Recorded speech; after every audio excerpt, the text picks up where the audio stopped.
عزیز آباد کے متوسط گھرانے سے تعلق رکھنے والے الطاف حسین کو اتنی مقبولیت کیسے ملی اور کراچی آپریشن کب اور کیسے شروع ہوا، اس بارے میں دیکھتے ہیں حارث توحید کی رپورٹ۔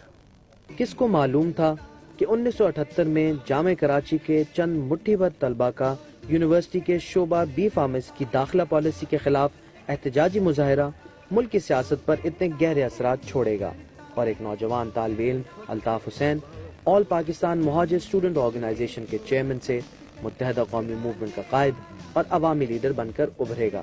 کراچی کے متوسط علاقے عزیز آباد کے رہائشی الطاف حسین کی شہرت چند ہی سال میں اس قدر بڑھ گئی کہ 18 مارچ 1984 کو مہاجر قومی موومنٹ کا قیام عمل میں آیا۔ پاکستان کے سیاسی افق پر ابھرنے والی یہ جماعت اس وقت موجودہ سیاسی جماعتوں کی توجہ کا مرکز بنی جب 8 اگست 1986 کو کراچی کے نشتر پارک میں عوام کے جم غفیر نے ایم کیو ایم کے پہلے کنونشن میں شرکت کی۔ 1988 سے ملک میں جمہوری انتخابات میں ایم کیو ایم نے اپنے سیاسی مخالفین کو مشکلات سے دوچار کیا۔ جہاں ایم کیو ایم سندھ بھر میں اپنے حمایتیوں کی فہرست کو بڑھا رہی تھی، وہیں اپنے دشمنوں میں بھی اضافہ کر رہی تھی۔ 90 کی دہائی ایم کیو ایم کے لیے پریشانیوں اور سیاسی امتحان کا باعث بنی۔ 1 جنوری 1992 کو ایم کیو ایم کے قائد الطاف حسین جلا وطن ہوئے اور 6 ماہ بعد 19 جون کو ایم کیو ایم کے خلاف آپریشن شروع ہوا۔ متعدد رہنما اور کارکنان گرفتار، شہید اور روپوش ہوئے۔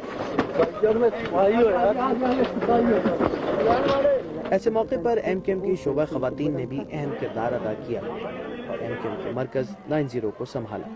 آپریشن کے باوجود ایم کیو ایم نے 1987 کے عام انتخابات میں حصہ لیا اور قومی اور صوبائی سطح پر کامیابی حاصل کی۔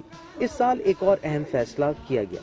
26 جولائی کو ایم کیو ایم کی رابطہ کمیٹی نے پریس کانفرنس کے ذریعے مہاجر قومی موومنٹ کو متحدہ قومی موومنٹ میں تبدیل کرنے کا اعلان کیا۔